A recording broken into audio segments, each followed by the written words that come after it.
الحمد لله رب العالمين والعاقبة للمتقين والصلاة والسلام على سيد الأنبياء والمرسلين. اللهم صل على روح محمد في الأرواح، وصل على جسد محمد في الأجساد، وصل على قبر محمد في القبور. رب اشرح لي صدري ويسر لي أمري واحلل عقدة من لساني يفقهوا قولي. اللهم أرنا الحق حقا وارزقنا اتباعه، وأرنا الباطل باطلا وارزقنا اجتنابه. سبحان ربك رب العزة عما يصفون، وسلام على المرسلين، والحمد لله رب العالمین. دنیا میں اللہ جل شانہ نے بعض ایسی شخصیات کو پیدا فرمایا کہ جن کو آنے والی قوموں اور آنے والی نسلوں کے لیے مشعل راہ بنایا. چونکہ دنیا کی زندگی کے دو ہی اجزاء ہیں، یا تو اچھی زندگی ہوگی یا بری زندگی ہے. اسی طرح آخرت کی زندگی کے بھی دو ہی اجزاء ہیں، یا اچھی زندگی ہے یا بری زندگی ہے.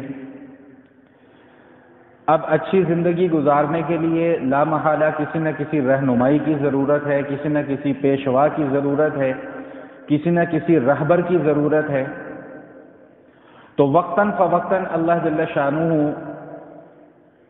ان پیشواؤں کو، ان رہبروں کو اس دنیا کے اندر بھیجتے رہتے ہیں، جو کہ انبیاء کرام کی شکل میں آتے تھے. جب حضور اقدس صلی اللہ تعالی علیہ وآلہ وسلم کی تشریف آوری ہوئی تو نبیوں کا سلسلہ ختم کر دیا گیا. لیکن چونکہ وہ آخری نبی تھے، آخری دین، آخری شریعت، آخری احکامات لے کر آئے تھے، اب ان احکامات کو قیامت تک کے لیے چلنا ہے. اس لیے اللہ تعالیٰ نے حضور اقدس صلی اللہ علیہ وآلہ وسلم کے بعد بھی ایسی شخصیات کا سلسلہ جاری رکھا، اور یہ تا قیامت اسی طرح جاری رہے گا. انہی شخصیات میں سے ایک بہت عظیم المرتبت شخصیت، بہت بڑی شخصیت، ہمارے رہنما، ہمارے رہبر، ہمارے پیشوا جناب سیدنا ابو بکر صدیق رضی اللہ تعالی عنہ ہیں. آج کے دن کی مناسبت سے کچھ گزارشات جناب سیدنا صدیق اکبر رضی اللہ تعالی عنہ کی شخصیت کے حوالے سے آپ کے سامنے عرض کروں گا. نبی مکرم صلی اللہ علیہ وآلہ وسلم نے ارشاد فرمایا کہ میرے صحابہ کی مثال ایسی ہے جیسے آٹے میں نمک، جیسے کھانے میں نمک. اگر کھانے میں نمک نہ ہو تو کھانے کا ذائقہ لذیذ نہیں ہوتا.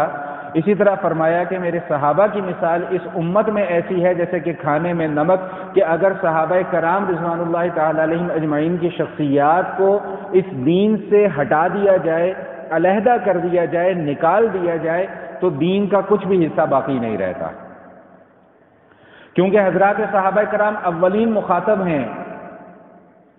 یہ وہ شخصیات ہیں کہ جنہوں نے براہ راست حضور سے دین کو سیکھا ہے اور پھر ہم تک پہنچایا ہے. اور تمام امت مسلمہ کا اس بات پر اجماع ہے کہ کم و بیش 1,24,000 پیغمبروں کے بعد اگر کسی شخصیت کا سب سے اونچا مقام ہے، اگر کسی شخصیت کا سب سے اونچا مرتبہ ہے، تو وہ جناب سیدنا صدیق اکبر ہے رضی اللہ تعالی عنہ. حضرت ابو بکر صدیق رضی اللہ تعالی عنہ کے حوالے سے بے شمار احادیث ہیں، بلکہ قرآن کریم کی بعض آیات بھی جناب سیدنا صدیق اکبر رضی اللہ تعالی عنہ کی فضیلت اور ان کے منقبت میں نازل ہوئی ہے. مثال کے طور پہ ایک بڑی مشہور آیہ مبارکہ ہے سورہ توبہ کی، اذ یقول لصاحبہ لا تحزن ان اللہ معنا، کہ جب حضور اقدس صلی اللہ تعالی علیہ وسلم غار ثور میں ہیں، ہجرت کا سفر ہے، تو جب کفار وہاں پر آ پہنچے ہیں تو صدیق اکبر رضی اللہ تعالیٰ عنہ نے اپنی پریشانی کا اظہار فرمایا حضور اقدس صلی اللہ علیہ وآلہ وسلم سے، یا رسول اللہ دشمن تو ہمارے سر پر پہنچ گیا. تو اس وقت حضور اقدس صلی اللہ علیہ وآلہ وسلم نے یہ جملہ ارشاد فرمایا جو قرآن کی زینت بنا، جو قیامت تک اس جملے کی تلاوت ہوتی رہے گی. اذ یقول لصاحبہ لا تحزن ان اللہ معنا، وہ وقت یاد کرو کہ جب حضور اقدس صلی اللہ علیہ وسلم نے اپنے صحابی سے کہا کہ لا تحزن، افسوس نہ کرو، غم نہ کرو، ان اللہ معنا، بے شک اللہ تعالی ہمارے ساتھ ہیں۔ سیدنا صدیق اکبر رضی اللہ تعالیٰ عنہ کی تسلی بھی کروا دی اور آنے والی نسلوں کو بتلا دیا کہ کسی بھی مشکل اور کسی بھی پریشانی میں غم نہ کرنا، ان اللہ معنا، اللہ ہمارے ساتھ ہے۔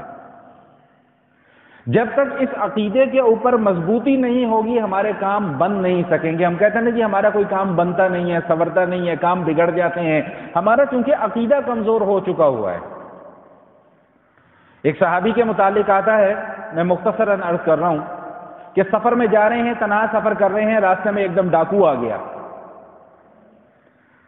اور انہوں نے کہا کہ بھئی جو کچھ میرے پاس ہے لے لے، کہتا کہ صرف مال نہیں لینا، تجھے قتل بھی کرنا ہے۔ تو اس وقت صرف ان کی زبان سے ایک جملہ نکلا، یا ارحم الراحمین، یا ارحم الراحمین، یا ارحم الراحمین۔ تیسری مرتبہ جب زبان سے یہ جملہ نکلا، فوراً ایک گھڑ سوار کہیں سے نمودار ہوا اور اس نے اس ڈاکو کو قتل کر دیا۔ بعد میں انہوں نے پوچھا کہ حضور آپ ہیں کون؟ فرمایا کہ بھائی میں چوتھے آسمان کا فرشتہ ہوں، تیری مدد کے لیے آیا ہوں۔ کہا حضور آپ میری مدد کو کیسے آگے؟ کہتے جب تو نے کہا نا یا ارحم الراحمین، تو اللہ تعالیٰ نے ہمیں حکم دیا کہ جاؤ جا کر اس کی مدد کرو، اور جب تو نے تیسری مرتبہ یا ارحم الراحمین کہا تو میں تیرے سامنے موجود ہوں۔ اب یہاں پر سوچنے کی بات ہے کہ ارحم الراحمین تو ہم بھی کہتے ہیں، لیکن انہوں نے کس مضبوط عقیدے اور کس مضبوط نظریے کو بنیاد بنا کر یہ کہا، اور ہم کس کمزور نظریے کو بنیاد بنا کر یہ بات کہتے ہیں، اس لیے ہمارے کہنے میں اثر نہیں ہے۔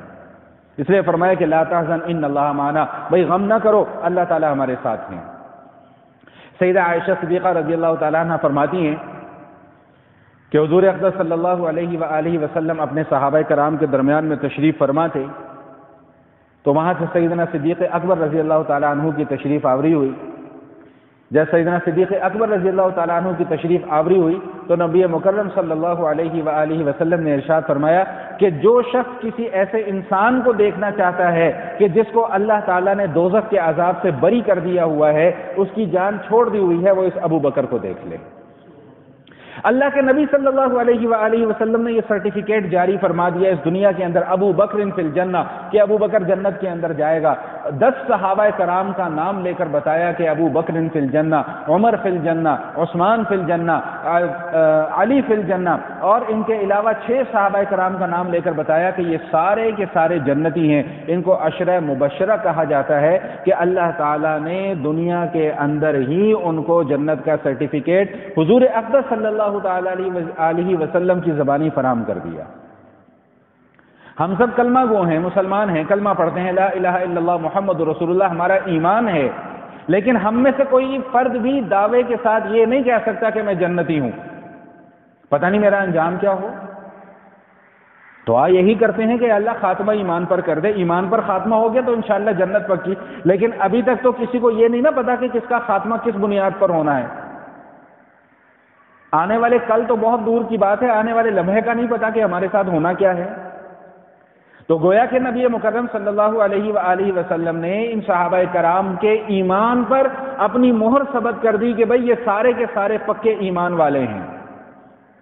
اب کوئی اٹھ کر ان کے متعلق کچھ بھی اپنی زبان سے نکال دے تو اس کے کہنے کا کوئی اعتبار نہیں ہے۔ اعتبار اسی بات کا ہے جو اللہ کا قرآن کہہ گیا، جو نبی علیہ السلام فرما گئے، رضی اللہ عنہم ورضوا عنہ، کہ اللہ ان سے راضی ہو گیا، یہ اللہ سے راضی ہو گئے۔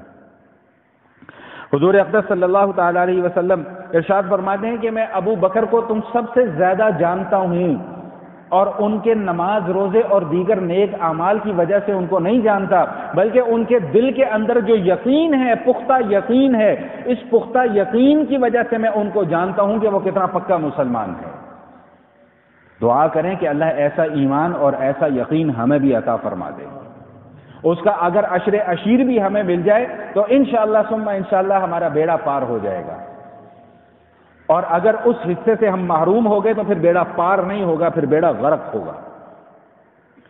علماء کرام نے ان احادیث کو جمع کیا ہے جن میں سیدنا صدیق اکبر رضی اللہ تعالیٰ عنہ کے فضائل اور مناقب کو بیان کیا گیا ہے۔ محدثین فرماتے ہیں کہ کل 181 احادیث ایسی ہیں کہ جن میں جناب سیدنا صدیق اکبر رضی اللہ تعالیٰ عنہ کے فضائل اور منقبت کو بیان کیا گیا ہے۔ میں کہتا ہوں ایک حدیث بھی ہوتی، نکلی تو اللہ کے نبی کی زبان سے ہے نا، تو ایک حدیث بھی ہوتی تو ہمارا اس کے اوپر بھی اتنا ہی ایمان تھا۔ یہاں تو 181 احادیث ایسی ہیں کہ جن میں جناب سیدنا صدیق اکبر رضی اللہ تعالیٰ عنہ کے فضائل اور مناقب کو ذکر کیا گیا ہے۔ حدیث شریف میں آتا ہے کہ سیدہ عائشہ صدیقہ رضی اللہ تعالیٰ عنہ حضور اقدس صلی اللہ تعالیٰ علیہ وسلم کے پاس تشریف فرما تھی، رات کا سما تھا، آسمان پر ستارے چمک رہے ہیں، تو امی عائشہ پوچھتی ہیں کہ یا رسول اللہ جتنے آسمان پر ستارے ہیں کیا اتنی کسی کی نیکیاں ہوں گی؟ تو فرمایا ہاں، جتنے آسمان پر ستارے ہیں اتنی نیکیاں عمر کی ہیں۔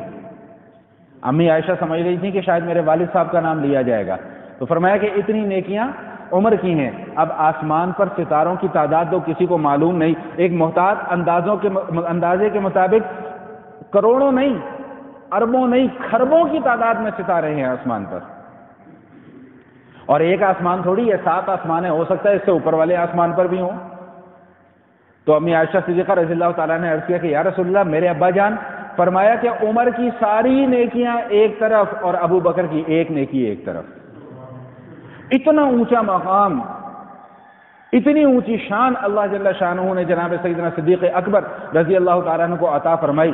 یہی وجہ ہے کہ دنیا میں بھی ہمیشہ ابو بکر حضور کے ساتھ رہے، دنیا سے جانے کے بعد اب بھی ابو بکر حضور کے ساتھ ہیں۔ جب سیدنا عمر رضی اللہ تعالیٰ عنہ کی شہادت کا واقعہ ہوا اور ان کا جب جنازے کا وقت ہوا تو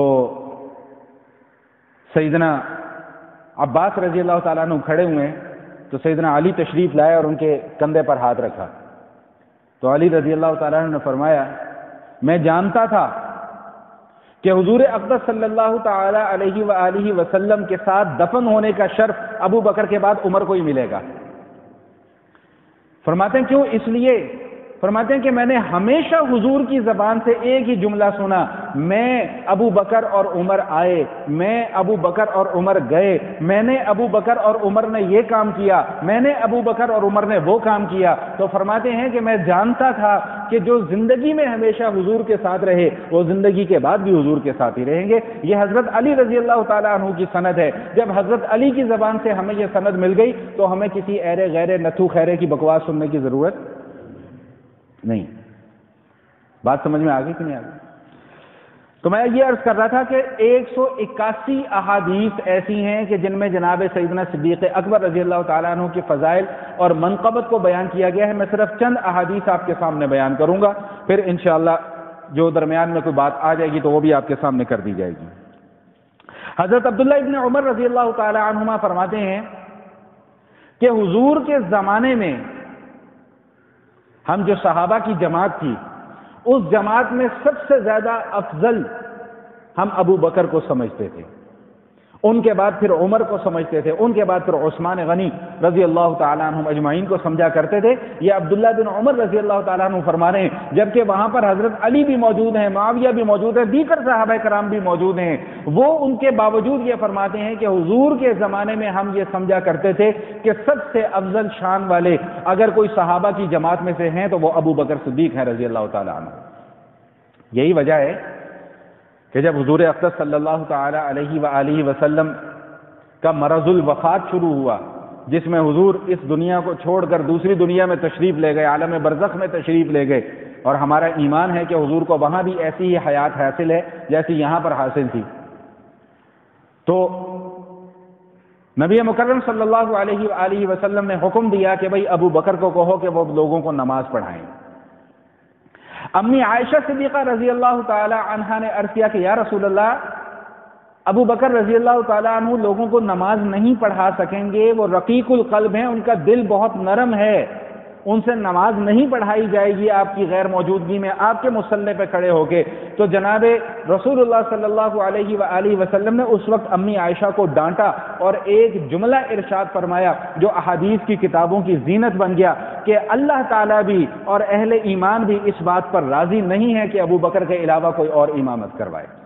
اللہ بھی نہیں راضی اس بات پر، اللہ بھی یہ کہتے ہیں کہ میری عدم موجودگی میں ابو بکر ہی امامت کروائے گا۔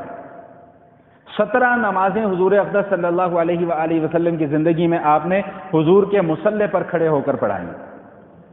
اور بلکہ ایک حدیث میں آتا ہے کہ حضور کی طبیعت کچھ سنبھلی تو حضور 2 لوگوں کے سہارے سے تشریف لائے مسجد کے اندر.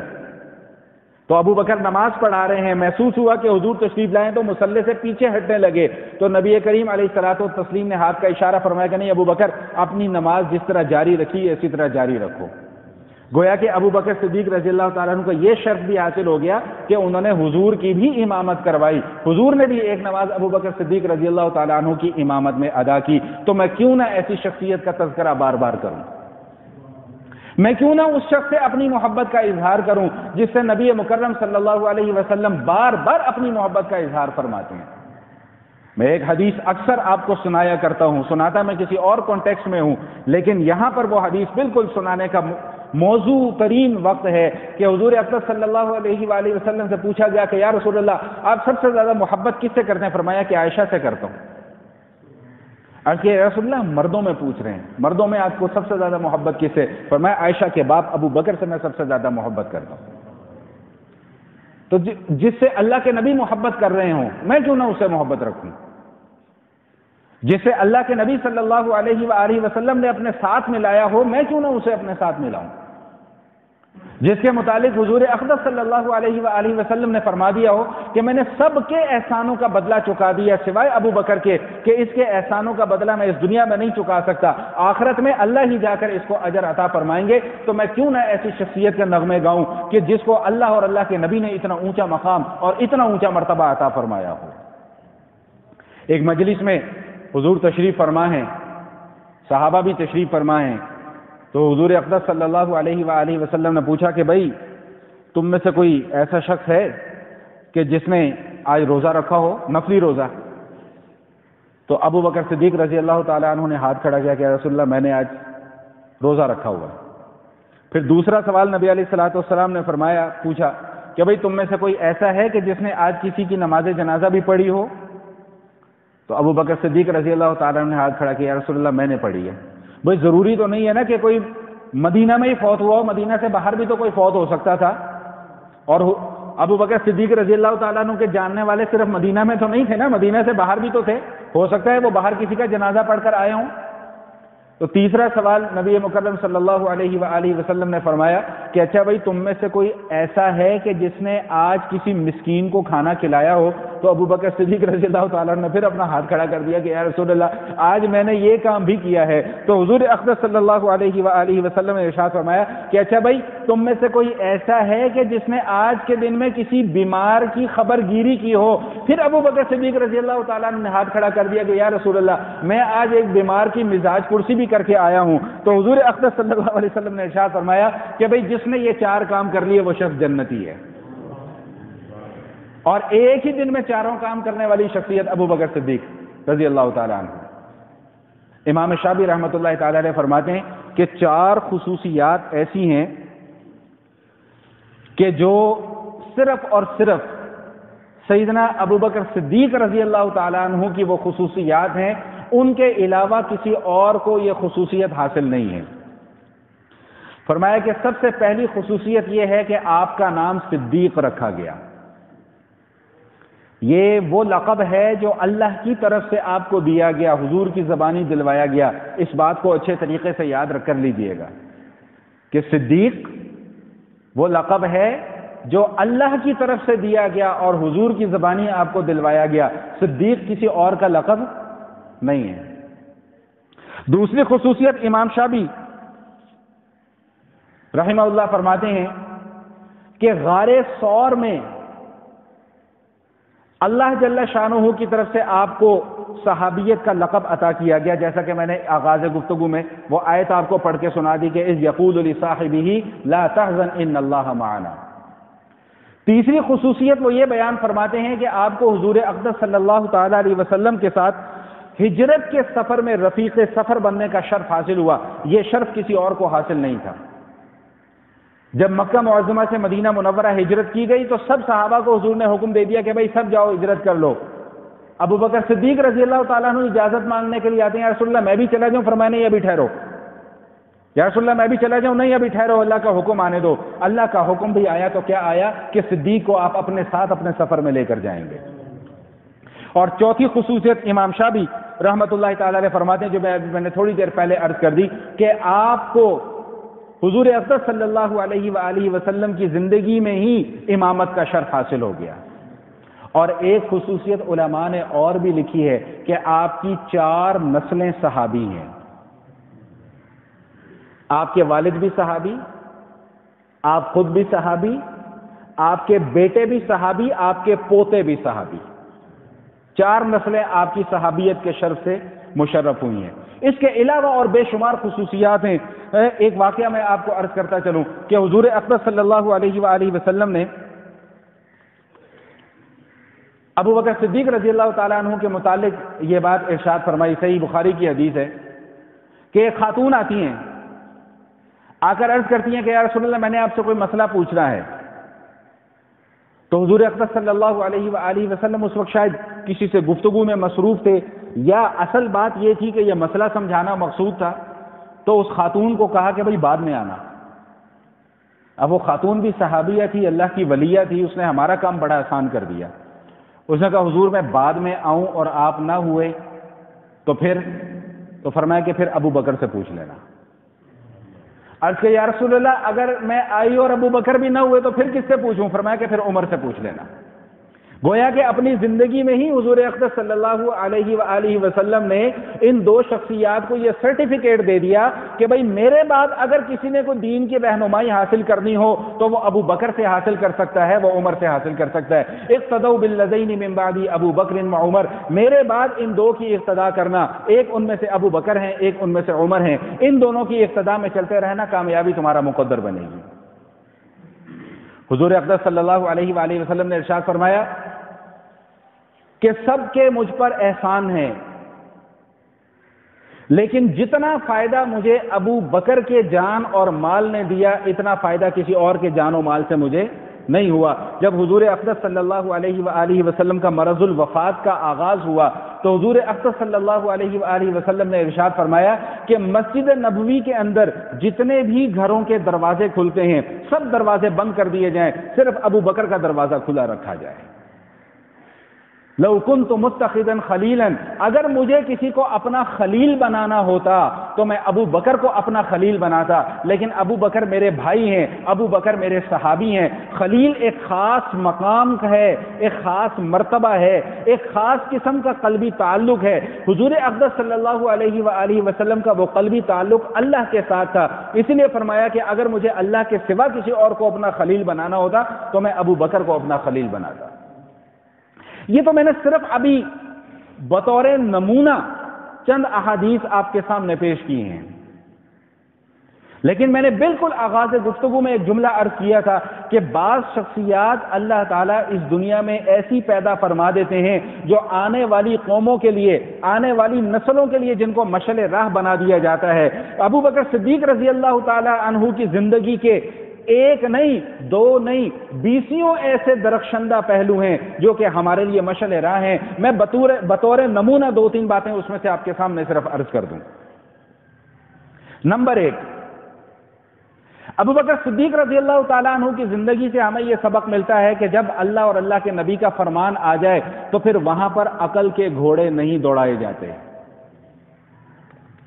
معراج کا سفر ہے، حضور معراج پر تشریف لے جاتے ہیں اور چند لمحوں میں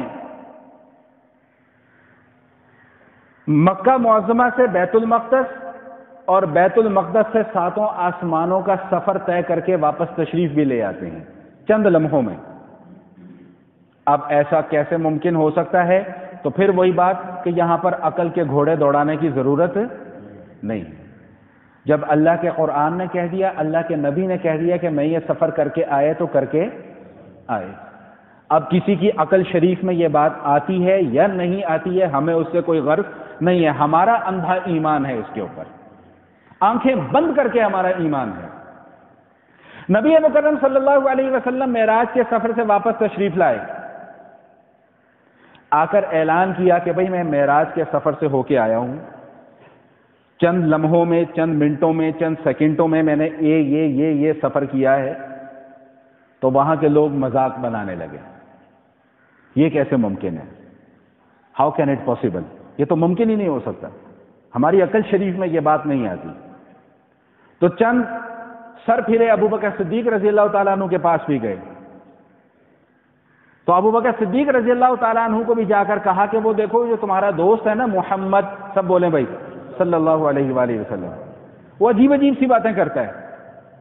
وہ کہتا ہے کہ جی میں بیت المقدس، یہ مکہ معظمہ سے بیت المقدس بھی سفر کرایا، بیت المقدس سے ساتوں آسمانوں کی بھی سیر کرایا، ہماری تو عقل شریف میں یہ بات نہیں آتی، تمہارا دوست یہ باتیں کر رہا ہے۔ ابو بکر صدیق رضی اللہ تعالیٰ عنہ سبحان اللہ قربان جائیں فرمایا کہ یہ تو بڑی معمولی سی بات ہے، اگر وہ اس سے بڑی بھی کوئی بات بتا دیتے تو میں اس کے اوپر بھی آنکھیں بند کر کے یقین کر لیتا۔ تو ہمیں کیا سمجھا دیا آنے والوں کو، مجھے آپ کو لا الہ الا اللہ محمد رسول اللہ کا کلمہ پڑھنے والوں کو ایک اصول سمجھا دیا کہ بھئی جب اللہ کا حکم آ جائے، اللہ کے نبی کا حکم آ جائے تو وہاں پر پھر عقل کے گھوڑے مت دوڑانا، وہاں پر پھر آنکھیں بند کر کے سر تسلیم خم کر لینا، عقل میں بات آئے تب بھی ماننا، نہ آئے تب بھی ماننا۔ میں شاہ اسماعیل شہید رحمۃ اللہ تعالی علیہ کا ایک واقعہ اکثر آپ کے سامنے عرض کیا کرتا ہوں کہ ان سے کسی اپ ٹو ڈیٹ صاحب نے پوچھا کہ حضور یہ جو داڑھی جو ہے نا جی، داڑھی یہ دین کا فلاں مسئلہ جی ہماری سمجھ میں نہیں آتا جی، تو بڑا ہی پیارا جواب دیا، فرمایا کہ اتنی سی تیری سمجھ ہے، اتنا بڑا دین کا مسئلہ کیسے آئے گا؟ وہ ایک وکیل صاحب عطا اللہ شاہ بخاری رحمۃ اللہ تعالی علیہ کے پاس چلے گئے۔ ایسے لوگوں کا علاج پھر ایسا ہی ہوتا ہے۔ تو عطا اللہ شاہ بخاری بھی پھر عطا اللہ شاہ بخاری ہیں، جنہوں نے ان کی شخصیت کے متعلق پڑھا ہے یا سنا ہے، وہ جانتے ہیں کہ وہ کیا چیز تھے۔ تو ان سے جا کر ایک وکیل صاحب کہنے لگے کہ حضرت کوئی ایسا نسخہ بتائیں کہ میں کھا بھی لوں اور پی بھی لوں اور میرا روزہ نہ ٹوٹے۔ تو عطا اللہ شاہ بخاری رحمۃ اللہ تعالی نے جواب دیا کہ مجھ سے جوتے کھا لو، اپنا غصہ پی لو، تمہارا روزہ نہیں ٹوٹے گا، تمہارا کھانا بھی ہو جائے گا، پینا بھی ہو جائے گا، روزہ بھی نہیں ٹوٹے گا۔ جوتے میرے سے کھا لو اور اپنا غصہ پی جاؤ، تمہارا روزہ نہیں ٹوٹے گا۔ تو صدیق اکبر رضی اللہ تعالیٰ عنہ نے فرمایا کہ یہ تو بڑی معمولی سی بات ہے، اگر وہ اس سے بھی بڑی کوئی بات کرتے تو میں اس کے اوپر بھی آنکھیں بند کر کے یقین کر لیتا۔ وہ دن تھا جس دن آپ کو صدیق کا لقب دیا گیا، صدیق اکبر۔ تمام صحابہ صدیق ہیں، ایک بزرگ کا قول ہے، فرماتے ہیں کہ تمام صحابہ صدیق ہیں اور ابو بکر صدیق اکبر ہیں۔ وہ پہلا مددگار، وہ پہلا صحابی، سب سے پہلا صحابیت کا شرف اگر کسی شخصیت کو حاصل ہوا تو ابو بکر صدیق رضی اللہ تعالیٰ عنہ کو حاصل ہوا۔ ان کی زندگی کا ایک اور پہلو جو ہمارے لیے مشعل راہ ہے، جو ہمیں سبق ملتا ہے کہ دین کے ہر شعبے کی نگہبانی امت کے ہر فرد کی ذمہ داری ہے۔ دین کے مختلف شعبے ہیں نا، یہ نماز روزہ وغیرہ، تو یہ تو ایک ایسا شعبہ ہے نا کہ جس کا تعلق ہر انسان کی زندگی کے ساتھ ہے۔ بعض شعبے ایسے بھی ہیں دین کے جن کا تعلق اجتماعیت کے ساتھ ہے، تو جہاں پر اجتماعیت کی بات آ جاتی ہے وہاں پر جناب سیدنا صدیق اکبر رضی اللہ تعالیٰ عنہ کا کیا کردار ہے، یہ ہمیں سیکھنا پڑے گا، سمجھنا پڑے گا، جاننا پڑے گا۔ نبی کریم علیہ الصلوۃ والتسلیم کی جب وفات کا وقت قریب آیا تو حضور اقدس صلی اللہ علیہ وآلہ وسلم نے عیسائیوں سے مقابلے کے لیے ایک لشکر ترتیب دیا اور اس لشکر کا سربراہ بنایا سیدنا اسامہ بن زید رضی اللہ تعالیٰ عنہ کو۔ یہ اس وقت صحابہ کرام میں سب سے کم عمر صحابی تھے، اسامہ بن زید رضی اللہ تعالیٰ عنہ کو۔ اور حضور اقدس صلی اللہ علیہ وآلہ وسلم نے اپنی زندگی میں اس لشکر کو روانہ بھی کر دیا، لیکن مدینہ سے باہر نکلتے ہی ان کو اطلاع ملی کہ حضور کی طبیعت خراب ہو گئی ہے، تو اس لشکر کو روک دیا گیا کہ بھئی ذرا ٹھہر جاؤ، انتظار کر لو۔ حضور اقدس صلی اللہ تعالیٰ علیہ وسلم کا وصال ہو گیا، تجہیز و تکفین ہو گئی، سارے معاملات ہو گئے، جناب سیدنا صدیق اکبر رضی اللہ تعالیٰ عنہ کو خلیفہ منتخب کر لیا گیا، خلیفۃ الرسول کا لقب بھی آپ کو دے دیا گیا۔ ادھر یہ معاملہ ہوا کہ بہت سارے فتنوں نے ایک دم سر اٹھا لیا۔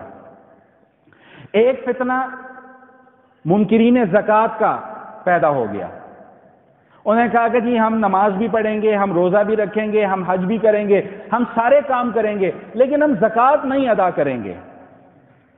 تو ابو بکر صدیق رضی اللہ تعالیٰ عنہ نے ایک لشکر وہاں کے لیے تیار کیا۔ سنیے گا بات کو پوری توجہ کے ساتھ، پھر بات سمجھ آئے گی انشاءاللہ۔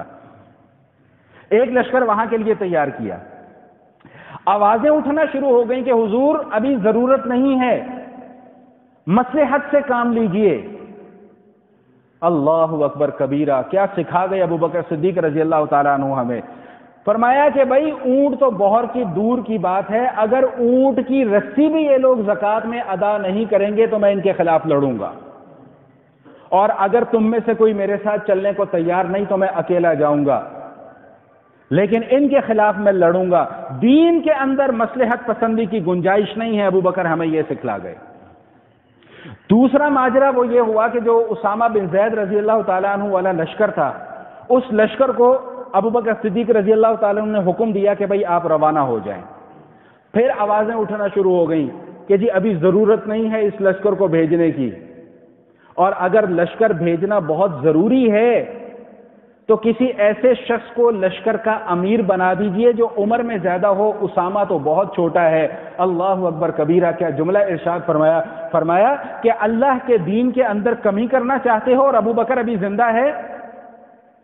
بتلانا یہ مقصود تھا کہ جس لشکر کو حضور اقدس صلی اللہ علیہ وآلہ وسلم نے روانہ فرمایا، جس لشکر کا امیر حضور اقدس صلی اللہ علیہ وآلہ وسلم نے اسامہ بن زید کو بنایا، میں ابو بکر کی کیا مجال کہ میں اسامہ بن زید کو معزول کر کے کسی اور کو اس لشکر کا امیر بنا دوں۔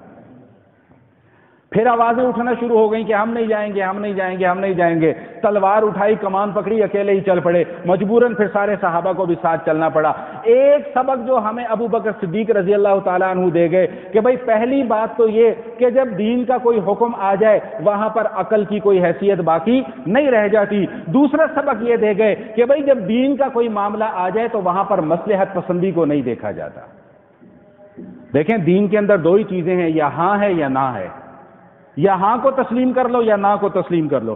بھئی جو احباب سنتیں پڑھ چکے ہیں وہ تو گفتگو کو سن لیں، اور جنہوں نے ابھی سنتیں نہیں پڑھی وہ سنتوں کی ادائیگی کر لیں۔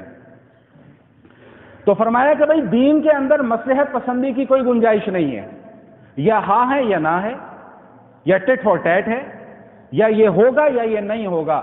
تیسرا راستہ دین کے اندر نہیں ہے، اور قرآن بھی ہمیں یہی سکھاتا ہے فَمِنْكُمْ كَافِرٌ وَمِنْكُمْ مُؤْمِنٌ۔ بھئی یا تو تم میں سے کوئی مسلمان بنے گا یا تم میں سے کوئی غیر مسلم بنے گا، تیسرا راستہ کوئی اور نہیں ہے۔ آج پوری کی پوری امت مسلمہ مصلحت پسندی کا شکار ہو گئی، جس کا نتیجہ یہ ہوا کہ کفار اور اغیار ہمارے سروں پر مسلط ہو گئے۔ 70 سال سے وہ ہندو بنیاں دھوتی پرشاد لوگ مسلمانوں کے اوپر قبضہ کیے بیٹھے، ہم مصلحت پسندی کا شکار ہیں۔ فلسطین میں مسلمانوں کو کاٹا جاتا ہے، مارا جاتا ہے، بیٹیوں کی عصمت دری کی جاتی ہے، ان کے سروں سے چادریں اتاری جاتی ہیں، ہم مصلحت پسندی کا شکار ہیں۔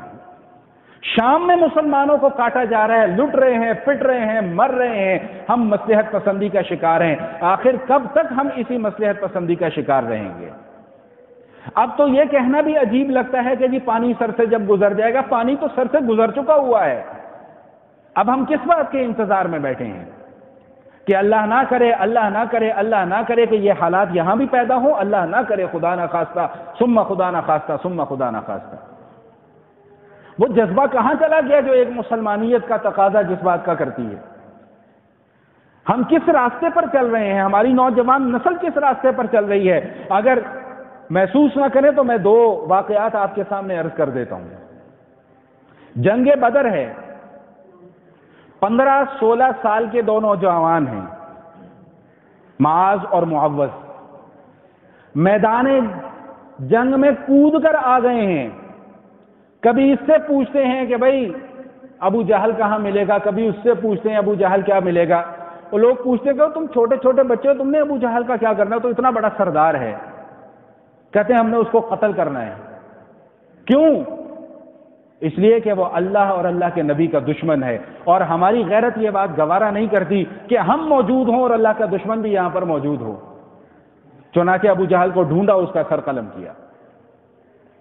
مکہ معظمہ میں ایک 9 سال کا بچہ ہے، دوپہر کا وقت ہے، ننگی تلوار لے کر گھوم رہا ہے، اور کبھی ادھر بھاگ رہا ہے، کبھی ادھر بھاگ رہا ہے، کبھی ادھر بھاگ رہا ہے، کبھی ادھر بھاگ رہا ہے۔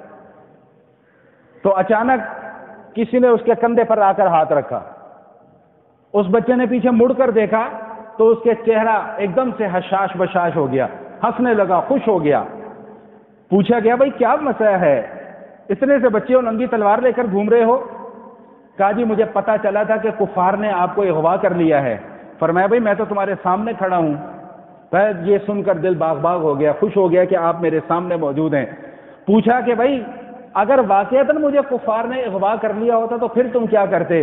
اللہ اکبر کبیرہ، وہ نوجوان ٹک ٹاک نہیں چلاتا تھا، انسٹاگرام نہیں چلاتا تھا، فیس بک نہیں چلاتا تھا، بسنت کے تقاضے نہیں کرتا تھا، ویلنٹائن ڈے منانے کی کوششیں نہیں کرتا تھا۔ اس لیے اس 9 سال کے بچے کے اندر یہ جذبہ تھا۔ اس نے کہا کہ اگر واقعتاً ایسا ہوتا تو خدا کی قسم مکہ میں خون کی ندیاں بہا دیتا۔ وہ 9 سال کا بچہ عبداللہ بن زبیر تھا، اور جس شخصیت کو ڈھونڈ رہا تھا وہ اور کوئی نہیں، وہ میرے اور آپ کے آقا حضور اقدس صلی اللہ علیہ وآلہ وسلم تھے۔ ادھر امت مسلمہ کٹ رہی ہے، ہم اس بحث میں پڑے ہوئے ہیں کہ جی بسنت منانی چاہیے کہ نہیں منانی چاہیے۔ امت مسلمہ کٹ رہی ہے، ہمارا نوجوان 14 فروری کو پھول خریدنے اور اپنی محبوباؤں کو پھول پیش کرنے کی تیاری کر رہا ہے۔ الامان الحفیظ، خدا کی قسم اگر یہی حالات رہے تو وہ دن دور نہیں ہے کہ جو حالات دوسرے لوگوں کے ساتھ ہیں وہ اللہ نہ کرے کہ کہیں ہمارے ساتھ بھی پیش آ جائیں۔ جی مولوی بڑی سخت باتیں کرتے ہیں، جی تفریح نہیں کرنے دیتے۔ جی بھائی تمہیں کس نے تفریح کرنے سے منع کیا ہے؟ لیکن اگر اللہ نہ کرے، اللہ نہ کرے، اللہ نہ کرے تفریح کسی کو پھول دینے کا نام ہے، تو پھر یاد رکھو کہ وہی بہن اور وہی بیٹی تمہارے اپنے گھر کے اندر بھی موجود ہے۔ کل کو کوئی اسے بھی جب کوئی پھول کا تحفہ پیش کرے گا تو برا نہ بنانا۔